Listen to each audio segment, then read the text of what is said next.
Richard, good morning. And you didn't think you'd be talking to me this morning, did you? Good afternoon from cold and cloudy, miserable England. No, and I didn't think I'd be talking to you, Blake. And I didn't think I'd be talking to you either. But Dale, he had a really bad migraine last night, so he sent oh a dear. text well after when I was in bed, which Oh, was very early. He was yeah. just like.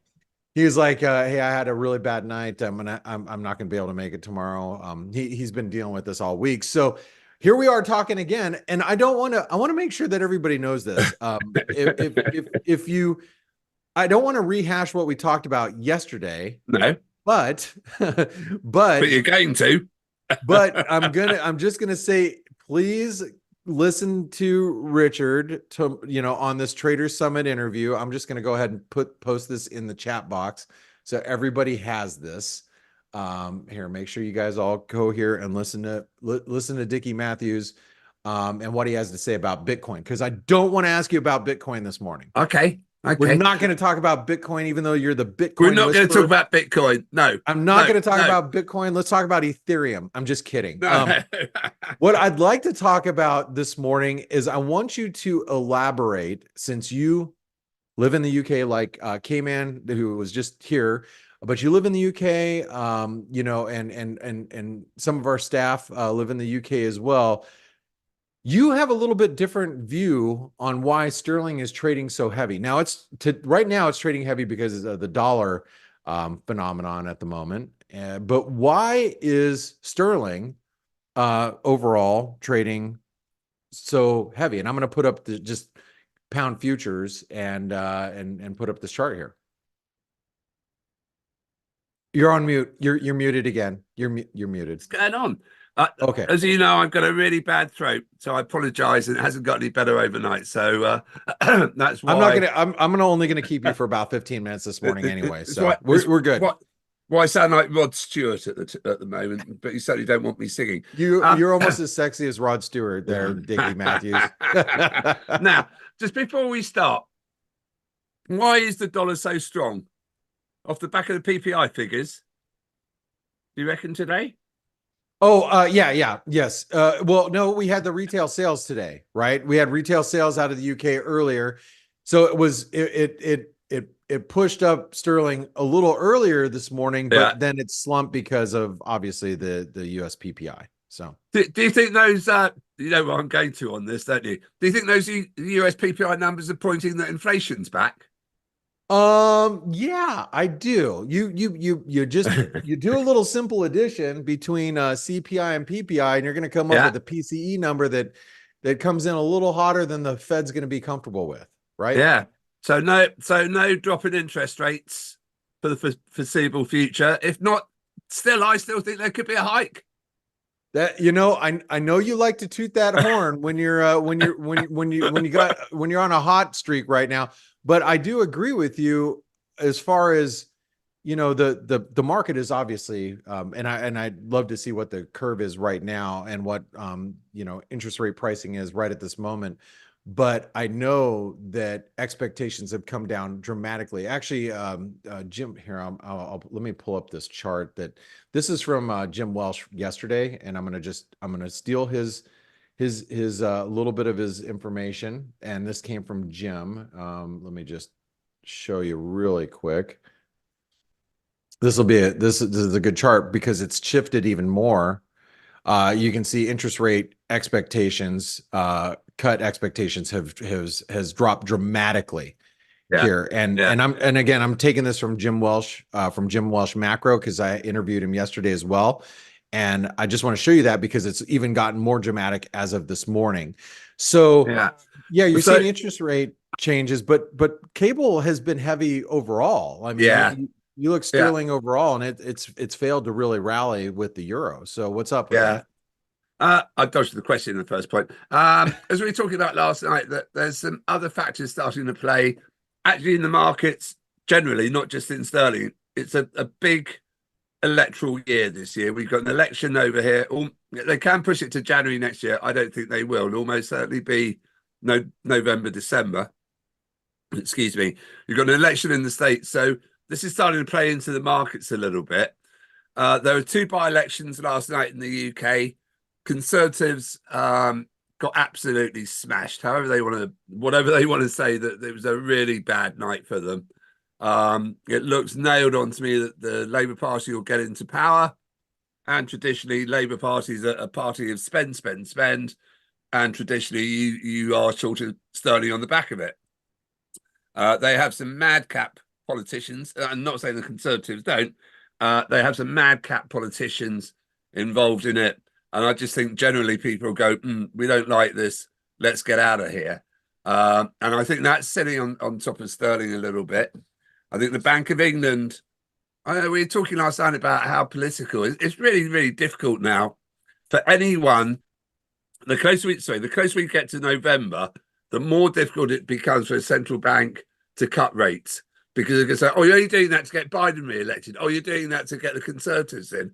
So I think central bankers, although they're not political, I think there's an influence naturally on them that makes them political. So I think that's sitting on sterling as well.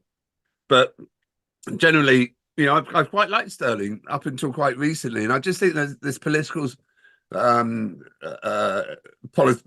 overhang is starting to play into them, and there's always a chance with our madcap politics that Sunak could be voted out of power by his own party. He only needs 29 MPs to vote against a policy that they don't like, and he's out, and we have to have an election if he goes. So there is a chance that you get an election much sooner. You could get an election maybe in May, which again he'd lose.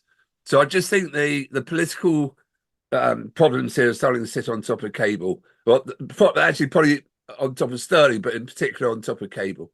Do you think that it's possible that you can have two elections before our 4-year election, our one election in November? Is it possible we can actually have a couple different new prime ministers? No, I'm just joking. No.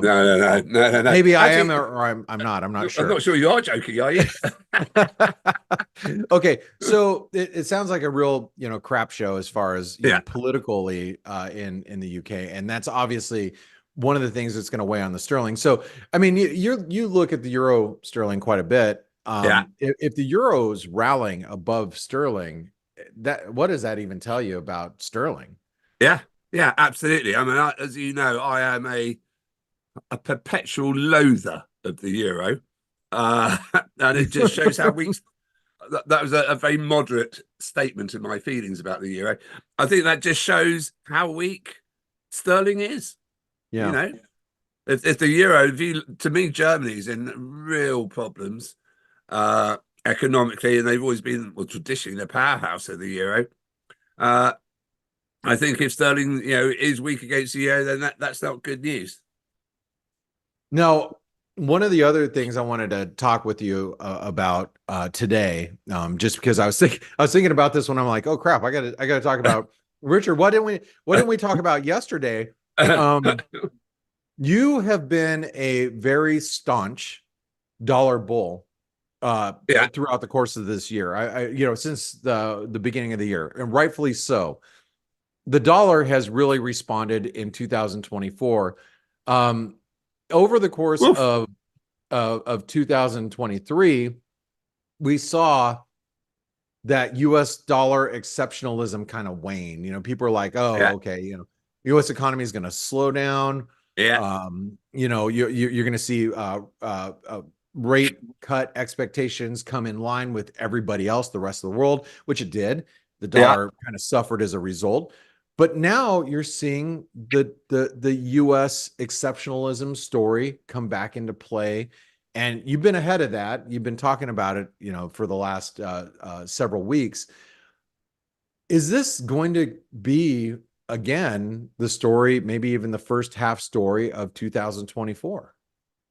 I was going to say, I think it is. I remember a couple of months back we were talking about this actually with Michael Brown, and we say, but actually, the US is exceptional, and it has been, and nothing's really changed it. It's remarkable, isn't it? Look at unemployment, fantastic. Inflation's pretty benign, might be, as we were just talking about, getting a bit of a lift off again, but it's just an incredible case at the moment. So much better than over here. However, having said that, our employment figures are pretty good in the UK. It's just, I don't know. I just love the United States. I just love the economy. I love how dynamic it is and how it keeps going. And you just throw loads of stuff at it and it bounces back. And I'm not going to harp on about interest rates going up because my wife will kick the door down if I do anymore. But really, when you look what the Fed has done in the last 2 years, and interest rates have gone up what 550 basis points, Yeah. and the economy is still motoring. It's You know, pretty amazing, right? How resilient the US yeah. economy has been. So how But do you cut rates? yeah, exactly. How does the Fed, step in front of that right now? Because you're just going to fuel the Yeah, inflation genie. You're going to you're going to make the economy is lukewarm or maybe warm. It's going to be a lot hotter, right? But yeah, I was actually watching a Canadian economist, and it got me thinking. And this you may not know this. I'm throwing this out at you real quick. Um, the Canadian economy this year in 2024 is faced with, and again, these are not my numbers. I'm just spitting out what I heard. 900 billion worth of mortgages in Canada. Now, Canada is what, 1/8 the size of the US, or maybe 10th of the size of the US, something like that, yeah. population wise. 900 billion in mortgages refinancing in 2024. Oof, 900 billion, not like 900, Jesus. million, 900 billion. And they're going to refinance at much higher levels. So Yeah, if you own a home and you got to refinance this year, your payments are going to go up. Now, I know the UK is in a similar type of yeah. situation. What's your average um, loan structure for housing there? Very short term, maximum 5 years Okay. fixed. So are you coming into that oh shit moment in the Yeah, UK economy where some of these mortgages are going to really start to weigh on, on consumer spending and yeah. everything else, right? Absolutely. I mean, I've got to say, I'm amazed that there's that number of mortgages in Canada. I just thought that covered absolutely everywhere, including all the Yukon. Again, this is a And still this have is a money left over. Canadian wealth manager or economist. I Yeah. forget what he Wow. was, but Yeah. I heard the number. I'm like, shit, that's a big Yeah. number, So, right? I mean, certainly, uh, you have a choice here with the mortgage, whether you have it fixed, you can have it floating, you can fix it for 2 years, 3 years, 5 years. No one fixes it for longer than that. And mostly for 3 years, because they all know about markets and interest rates only ever go one way, which they've done for the last, was it 15 years? And I think a lot of people are really, really caught. So not only that, you've got food price inflation at 7%, you've got mortgages going up, uh, and council tax, which is what we pay to live in our houses. We pay the local authorities an amount each month. That's going to go up certainly 5%, if not 7%. Rail fares, blah, blah, blah. Because a lot of the price rises this year are linked to the inflation figure last year, bizarrely. So it really does hurt. I've got numerous friends of mine who are just moaning about it, saying, "Oh, this really, really hurts. This is awful. When's it going to stop?" I actually think that interest rates are back at normal levels. I don't think they're exceptionally high. I think they're probably at the levels they should be. If you're going to get inflation at 2%, which they can't seem to do, you've got to have interest rates at 4%. I mean, So this is the Fed funds rate, yeah, and this is a chart of the Fed funds rate, which if you take UK, the Bank of England and your yeah, rates, yeah, probably a trajectory is something similar. yeah. But yeah, I mean, we've come off the zero bound, and we're not like in abnormal areas over the course of the last No, 50 years, right? but if you take out the hiccups in the mid 70s and 80s, you're probably round about parity, aren't you? About flat, 4 or 5%. It's just this generation have never seen anything like this, and they're just whinging.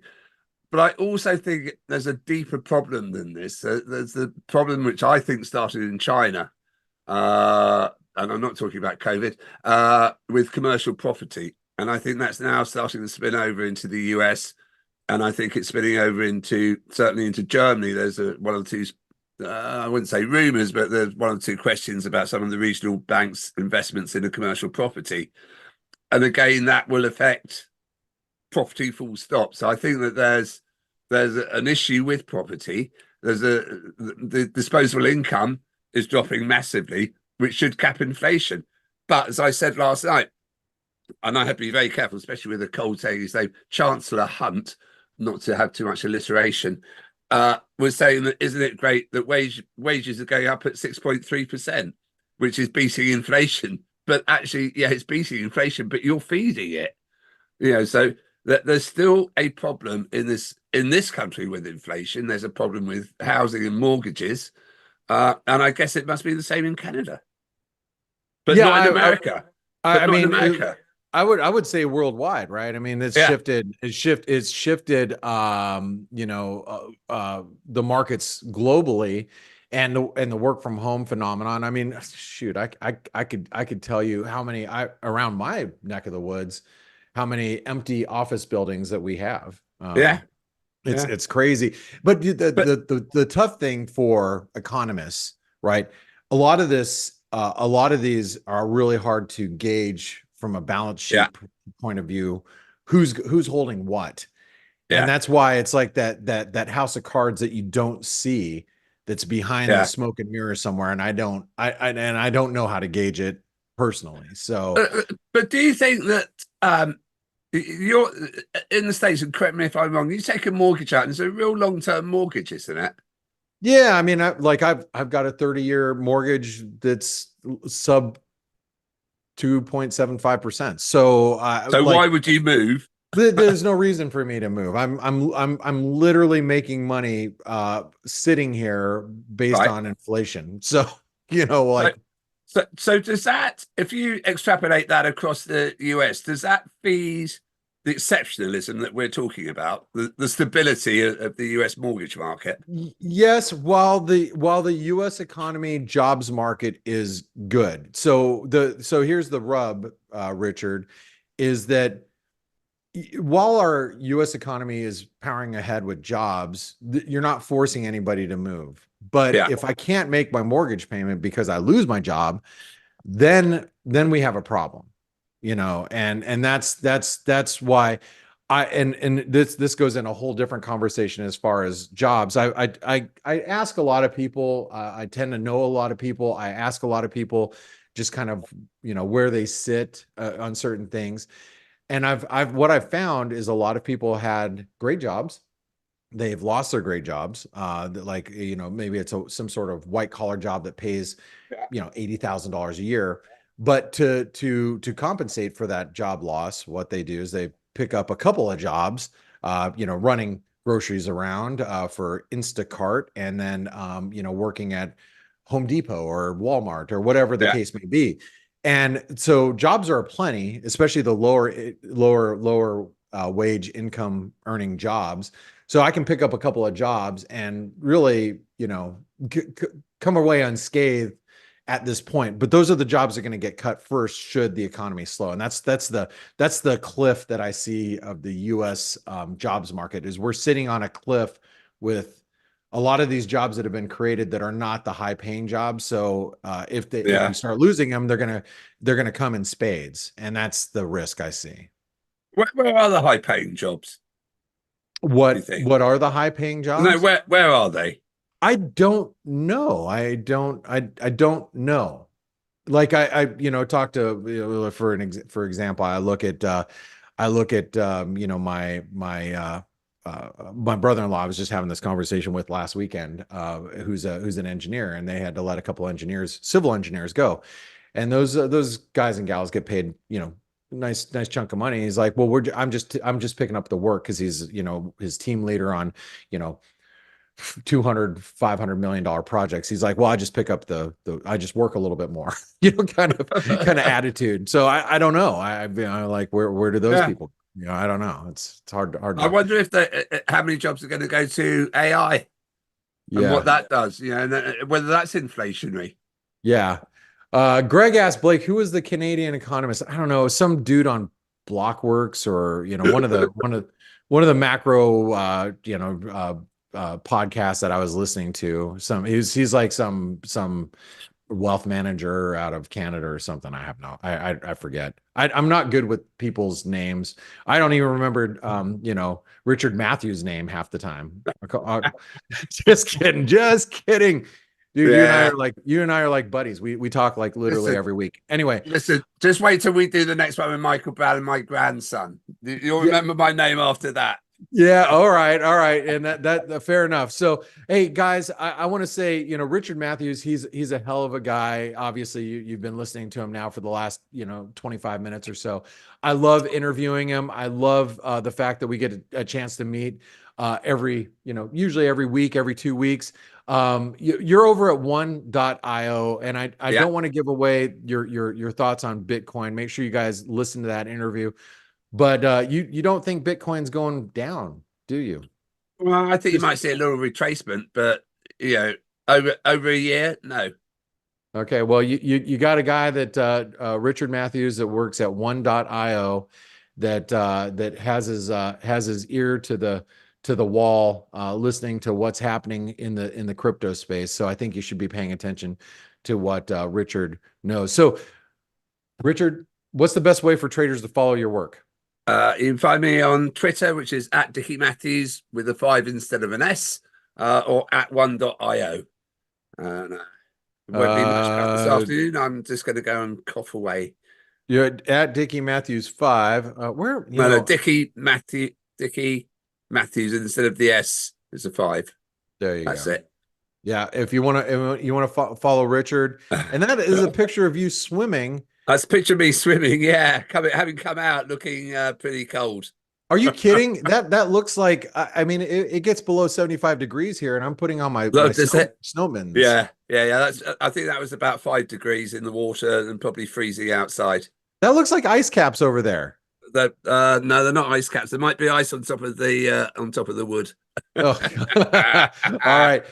So, Richard, I want to thank you for it's great to be able to talk to you 2 days in a row, but I want to thank you for your time here, and I want to You're thank welcome. you for being a part of the face community and really kind of informing us about what's happening in the sterling. I think that's I think that's some really interesting and kind of scary things if you are long sterling. I think that's something that everybody should be thinking about.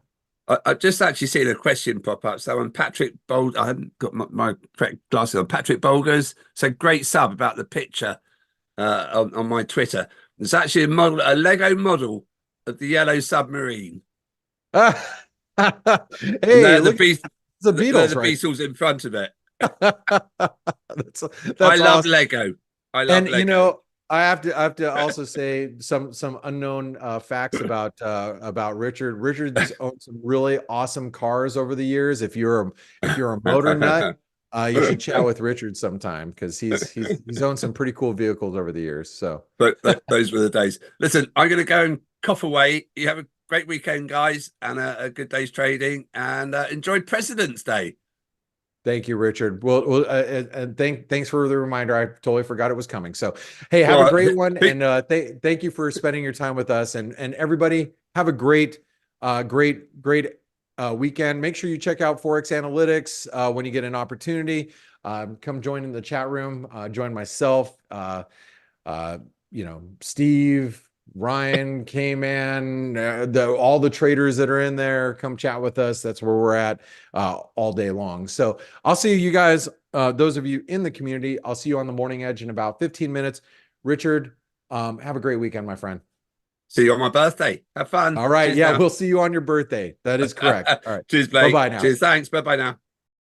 Hey traders, this is Blake Morrow with ForexAnalytix. Thanks for stopping by our YouTube channel. Don't forget to like these videos, share them, and subscribe to our channel so you don't miss any of the content that we provide here for free. Thanks for stopping by. I'll see you in the next video.